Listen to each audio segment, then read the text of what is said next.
ایک مرتبہ ابلیس حضرت موسیٰ علیہ السلام سے ملا اور کہنے لگا، اے موسیٰ علیہ السلام، اللہ تعالیٰ نے تم کو اپنی رسالت کے لیے برگزیدہ فرمایا ہے اور تم سے ہم کلام ہوا ہے۔ میں بھی خدا کی مخلوق میں شامل ہوں اور مجھ سے گناہ سرزد ہو گیا۔ اب میں توبہ کرنا چاہتا ہوں۔ آپ اپنے پروردگار ذوالجلال کے پاس میری سفارش کریں۔ حضرت موسیٰ علیہ السلام نے پوچھا، کیا کام ہے؟ شیطان نے کہا کہ ہم تو اب مردود اور ملعون ہو چکے ہیں، اب تو ہماری نجات کا کوئی راستہ نظر نہیں آ رہا۔ آپ اللہ تعالی سے ہمارے لیے سفارش فرما دیں کہ ہمارے لیے بھی توبہ کا کوئی راستہ مل جائے اور نجات کی کوئی صورت نکل آئے۔ حضرت موسیٰ علیہ السلام نے فرمایا کہ بہت اچھا۔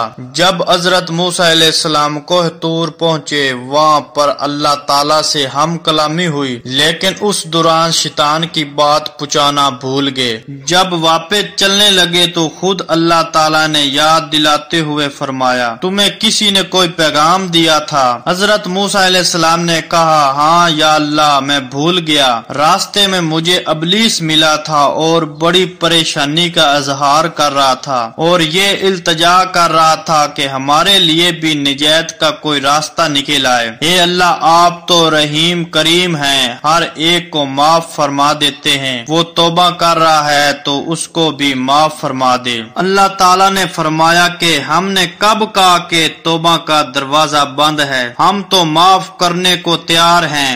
اس کو کہہ دو کہ تیری توبہ قبول ہو جائے گی۔ اس کا طریقہ یہ ہے کہ اس وقت ہم نے تجھ سے کہا تھا کہ آدم کو سجدہ کر لے، اس وقت تو نے ہماری بات نہیں مانی۔ اب بھی معاملہ بہت آسان ہے کہ اس کی قبر پر جا کر سجدہ کر لے، ہم تمہیں معاف کر دیں گے۔ حضرت موسیٰ علیہ السلام نے فرمایا، یہ معاملہ تو بہت آسان ہو گیا۔ چنانچہ یہ پیغام لے کر واپس تشریف لے آئے۔ راستے میں پھر شیطان سے ملاقات ہوئی، پوچھا کہ میری معافی کا کیا ہوا؟ حضرت موسیٰ علیہ السلام نے اس سے فرمایا کہ تیرے معاملے کا اللہ تعالی نے بڑا آسان راستہ بتا دیا ہے۔ اس وقت تجھ سے یہ غلطی ہوئی تھی کہ تو نے آدم کو سجدہ نہیں کیا تھا۔ اللہ تعالی نے فرمایا ہے کہ اب تو آدم کی قبر کو سجدہ کر لے تو تیرا گناہ معاف ہو جائے گا۔ جواب میں شیطان نے فوراً کہا، واہ بھائی، میں نے زندہ کو سجدہ نہیں کیا،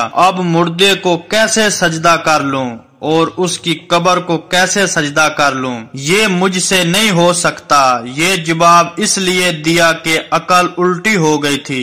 بہرحال گناہ کی خاصیت یہ ہے کہ وہ عقل کو اندھا کر دیتا ہے اور پھر صحیح بات بھی سمجھ میں نہیں آتی۔ پھر شیطان نے کہا کہ جو آپ نے پروردگار کے پاس میری سفارش کی ہے، اس لیے آپ کا مجھ پر ایک حق ہے، اور کہا مجھ کو 3 حالتوں میں یاد کیا کرو، ایسا نہ ہو کہ تم کو ان تینوں میں ہلاک کر دوں۔ ایک تو غصے کی وقت مجھ کو یاد کیا کرو، کیوں نہ کہ میرا وسوسہ تمہارے دل میں ہے اور میری آنکھ تمہاری آنکھ میں ہے اور میں تمہاری رگوں میں خون کی طرح دوڑتا پھرتا ہوں۔ دوسرا، جہاد کی حالت میں میرا خیال کیا کرو، کیوں نہ کہ میں اس وقت جاتا ہوں جب وہ کفار سے مقابلہ کرتا ہے اور اس کے بال بچے بیوی یاد دلاتا ہوں، یہاں تک کہ جہاد سے بھاگتا ہے۔ تیسرا، غیر محرم عورت کے ساتھ تنہائی میں نہ بیٹھنا۔ جب کوئی شخص غیر محرم کے ساتھ خلوت میں ہوتا ہے تو اس کے ساتھ میں بذات خود ہوتا ہوں، میرے ساتھی نہیں ہوتے، اس کو فتنے میں ڈال دیتا ہوں۔ اللہ تعالیٰ سے دعا ہے، اللہ تعالیٰ ہمیں شیطان کے فتنے سے محفوظ فرمائے، آمین ثم آمین۔